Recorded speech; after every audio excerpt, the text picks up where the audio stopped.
Wesh les gens, wesh le peuple, wesh ma star.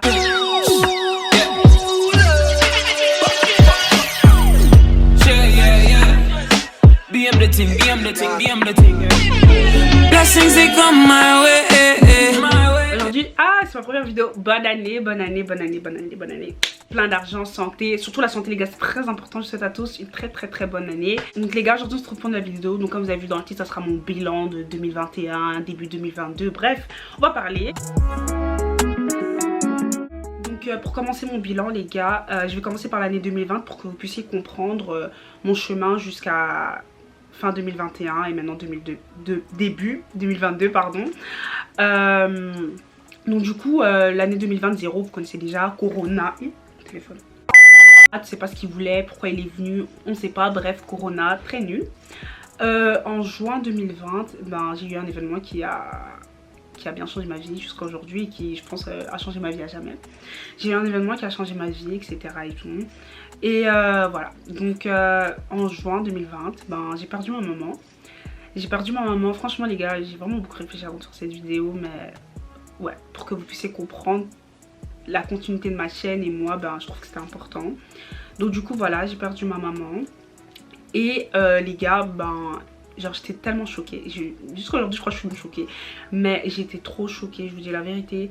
Genre je comprenais pas comment tu peux perdre quelqu'un du jour au lendemain. Je vous dis la vérité, moi j'ai déjà perdu des proches. Mais perdre sa daronne c'est pas comme ça. Perdre ta maman c'est pas la même chose. T'auras beau perdre Pierre, Paul, Jacques, ta maman ça reste ta maman. Et surtout moi je voyais plus que le fait de perdre ma maman. C'était vraiment genre le fait que j'ai perdu ma copine, ma confidente. Genre vous voyez comment, genre vraiment ma maman c'était ma copine, mon papa c'était tout, vous voyez. Clairement c'était ça.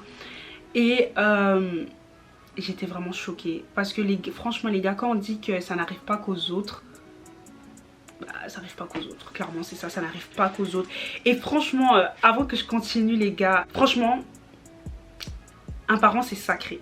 Un parent c'est sacré. Je sais de quoi je parle. Je sais de quoi je parle. Un parent c'est sacré.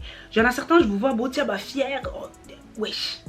Eh vas-y, elle me casse la tête. Eh vas-y, lui me casse la tête. Eh ma maman elle fait pas ça. Mon papa il veut pas ça. Eh déjà écoutez vos parents. Je vous dis la vérité, écoutez vos parents. Quand ils vous disent quelque chose. Après je dis pas qu'ils ont toujours raison. Parce que moi aussi je suis un enfant. Des fois on peut me dire des trucs et tout, ça me rend ouf. Mais genre écoutez, bizarre avec moi par rapport à d'autres enfants peut-être. C'est juste le fait que je me suis pas morfondue. Je me suis pas morfondue sur moi-même. Genre il y a d'autres enfants, genre c'est fini hein. C'est fini. Mais moi j'arrivais pas. J'arrivais pas à être genre seule. J'arrivais pas, genre je ressentais toujours le besoin de parler. En fait ma tête devait être à l'extérieur. Je pense que c'est ça qui m'a beaucoup aidé. C'est vraiment ma tête devait être à l'extérieur. Et vous savez, à des fois, genre même quand je parle peut-être avec mes amis, je me disais ouais, moi c'est maman elle meurt, je sais pas comment je vais vivre, je sais pas. Mais tout ce que je disais de ma bouche, c'est pas ce qui s'est passé. Genre vraiment, il y a même des gens qui venaient me voir, etc. et tout, qui me demandaient vraiment genre en mode Annelle ça va? Genre est-ce que tu réalises? Vous voyez ce que je veux dire? Mais moi c'était vraiment genre j'arrivais pas. Voilà, donc suite à ça les gars, j'étais vraiment genre pas bien, etc. et tout, ce que je pense que vous comprenez et tout. Mais vous voyez, ce qui me rendait encore plus mal à cette période, c'est que les gars, les garçons sont mauvais. Les filles, vous m'entendez? Les garçons sont mauvais. Sont des pourritures. Les hommes sont des pourritures. Genre je vous dis, à cette période, je fréquentais quelqu'un, on va dire comme ça. Et à cette période là, je sais pas comment expliquer, c'est même pas fréquentation, je sais même pas par où commencer, mais bref, cette personne là, pardonne-moi Seigneur, mais c'est le dernier des enfoirés, j'ai jamais vu ça. Je vous dis la vérité, ce type, genre, aujourd'hui j'en rigole, hein, mais sur le moment je rigolais pas, donc avec tout ce qui m'arrivait en 2020, lui c'était vraiment le dernier de mes problèmes, mais j'ai vraiment vu la méchanceté de l'homme ce jour-là, même pas ce jour-là, cette période-là, j'ai vu la méchanceté de l'homme, j'étais tellement choquée, vous savez que... Wesh, le gars, en mode, même pas soutien.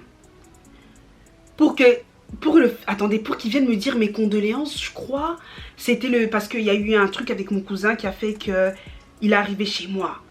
Mais bref, les garçons sont des enfoirés. Moi, je sais que peu importe ce qu'il aurait pu me faire, ou tu vois, genre il aurait pu faire comme action, etc. Jamais, au grand jamais, j'aurais pu rester comme ça. et même pas genre lui apporter de la compassion, etc. et tout. Donc les gars, déjà à partir de là, mon moral il était vraiment genre en bas. J'étais vraiment choquée, je me suis dit Seigneur, genre c'est quoi ça? Bref, et les gars, fin 2020, ben genre c'était nul. Je vous dis la vérité, c'était nul, genre j'allais à l'école, enfin bref, je vivais ma vie comme je la vivais. En gros en fait, fin 2020, c'était vraiment genre mon corps, il était sur cette terre pour être là en fait. En fait, je voyais vraiment pas l'importance de ma vie. Je voyais vraiment plus le sens de ma vie, mais on dirait qu'on m'imposait la vie. C'était vraiment genre, t'es là sur la terre, Anaël, vie. Clairement vie, mais jusque là, je réalisais, sans réaliser, j'étais toujours choquée. Mais là où j'ai commencé vraiment à prendre conscience, c'est quand on a eu la fin d'année, le 31 décembre 2020, donc pour passer à la nouvelle année. Les gars, je crois que tout ce que je retenais en moi, ben là, ça devait sortir. J'ai pleuré, j'étais tellement mal, genre je me disais vraiment, en fait, elle est pas là maman, genre clairement elle est pas là. C'était vraiment ça, je me disais vraiment, elle est pas là, clairement c'était vraiment ça, genre en mode elle est pas là. Donc là on rentre en 2021, donc de janvier 2021 à juin 2021 c'était la débandade. Vraiment ce qui me sauvait c'est vraiment le fait d'aller à l'école, parler avec mes potes, rigoler avec mes amis, sortir et tout. C'était vraiment ça, mais genre d'être entourée dans ma maison et tout, rentrer chez moi et c'était trop grave pour moi et tout. Mais comme peut-être je l'ai dit, genre je supporte beaucoup, je suis quand même une personne qui arrive à supporter beaucoup et tout. Donc j'ai pas le choix non plus, d'autant plus que chez moi je suis l'aînée. Et voilà, c'était comme ça, c'était à base de ça. Du coup année scolaire, travail. On arrive en juin, franchement un truc qui m'a vraiment rendu le sourire, qui m'a vraiment rendu heureuse, quelque chose qui m'a vraiment rendu heureuse et jusqu'à aujourd'hui qui me rend très heureuse, c'est le fait d'avoir eu mon diplôme de 6e. Pour certains c'est rien, hein. Peut-être les Français vous votre bac, pour certains c'est rien, mais moi c'est beaucoup. Je vous dis la vérité, moi ma scolarité, j'ai eu des hauts, des bas et ma maman elle a toujours été là pour moi et tout. Et genre avant qu'elle décède et tout, elle parlait beaucoup de ma 6e et tout, mon diplôme. Et genre elle parlait beaucoup de ça et tout. Et vraiment c'est un truc qui m'a rendue vraiment heureuse et tout. Vous voyez quand mon prof et tout il m'a appelé pour dire que j'ai réussi sans échec, hein. Sans échec. Enfin, j'ai souffert comme ça cette année, je vous dis la vérité. Genre j'étais vraiment contente parce que je sais que si elle était avec moi, bah, elle serait très heureuse, elle serait très contente et tout. Et voilà, donc quand j'ai les donné à mon père, et ben j'étais vraiment heureuse. C'est vraiment un truc qui m'a vraiment rendue heureuse et où j'ai pleuré vraiment de joie. Et voilà. Ensuite, donc toute cette période-là, donc j'étais vraiment genre Anaël sans être Anaël. Pendant l'été et tout, je voyais que j'avais toujours l'envie de sortir. En fait, j'ai commencé à vouloir des choses que genre j'aime pas. Tout ce que j'appelais bêtises, et ben j'ai commencé à vouloir aimer. Un bête exemple, genre vraiment le monde de la nuit, genre les boîtes, les soirées de n'importe quoi, les ballons, tout ça, c'est vraiment des trucs genre, ça a commencé à rentrer dans ma tête. Or que ça avait pas de, ça avait pas lieu d'être quoi, vous voyez, genre c'est pas moi. J'ai envie genre de sortir et tout, or que je suis une fille bien casanière, genre c'était pas moi, c'était pas normal. Mais sur le moment je m'en rendais pas compte, etc. et tout. À Bruxelles, enfin ils ont fait pendant l'été, donc il y avait les soirées au Scorpio, etc. et tout. Combien? Peu importe les personnes avec qui on a fait le programme d'y aller, ou alors je dis Scorpio mais ça peut être aussi un autre endroit et tout. Genre soit il y avait vraiment un bourbier donc j'y allais pas, ou soit c'était vraiment genre au fond de moi il y avait quelque chose qui me disait Annelle n'y va pas. Genre je vous dis la vérité, on peut faire tout le programme la veille, je peux dire je ne viens pas, je ne viens pas. Genre il y a un truc au fond de moi qui me disait Annelle part pas, Annelle ne va pas. Et j'y allais pas.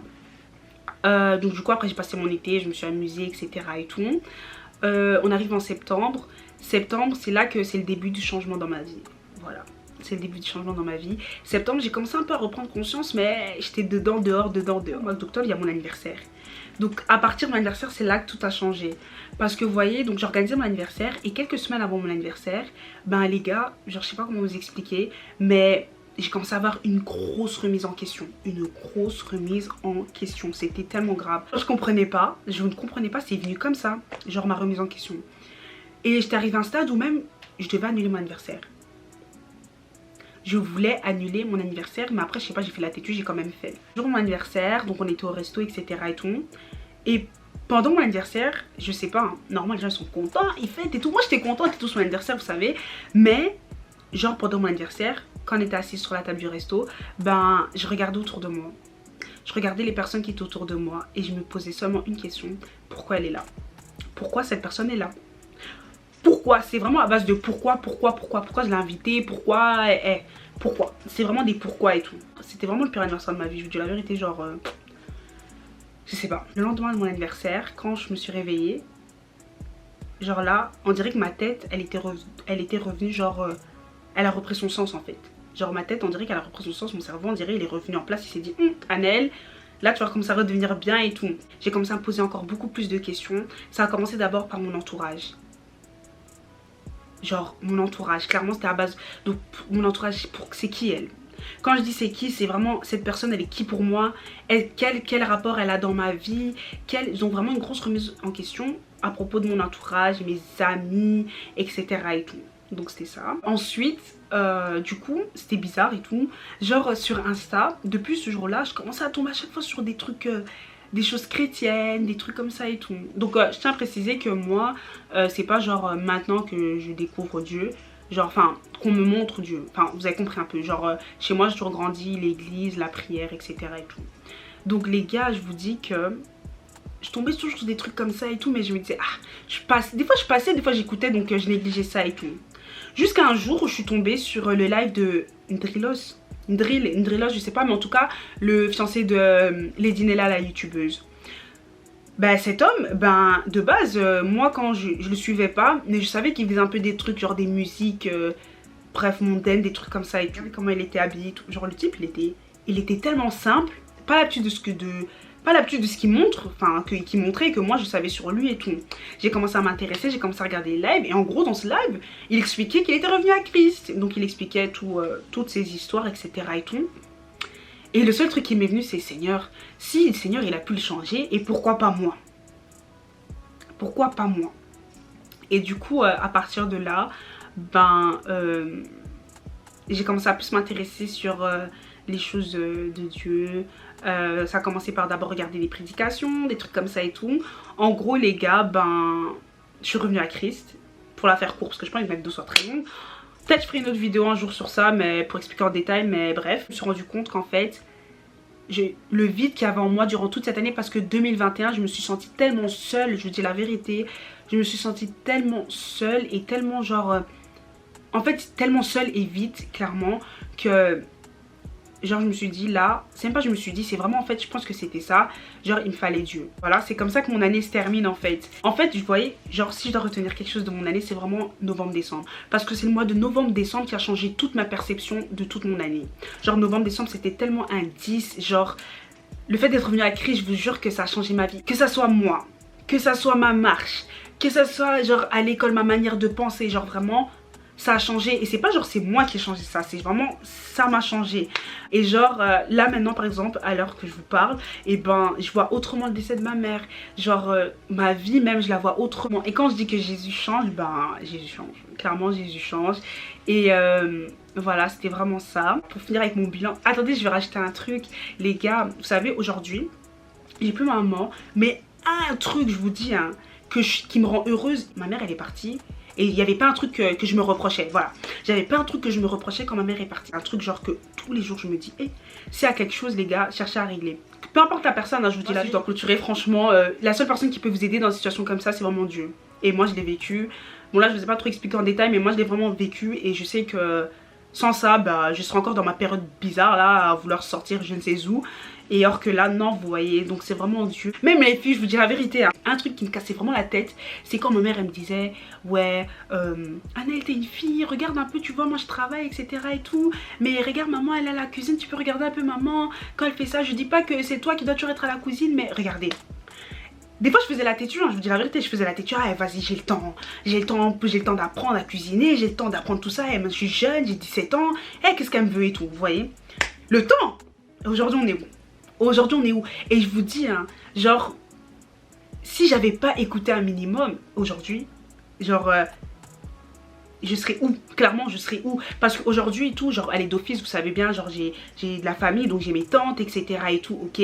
Mais sans mes tantes, le minimum que je peux faire, je sais le faire moi-même, je dépends pas de quelqu'un. Genre, si les trucs qu'elle m'avait appris, genre, je faisais la têtue, je faisais vraiment la meuf, genre, vraiment têtue, je voulais pas écouter.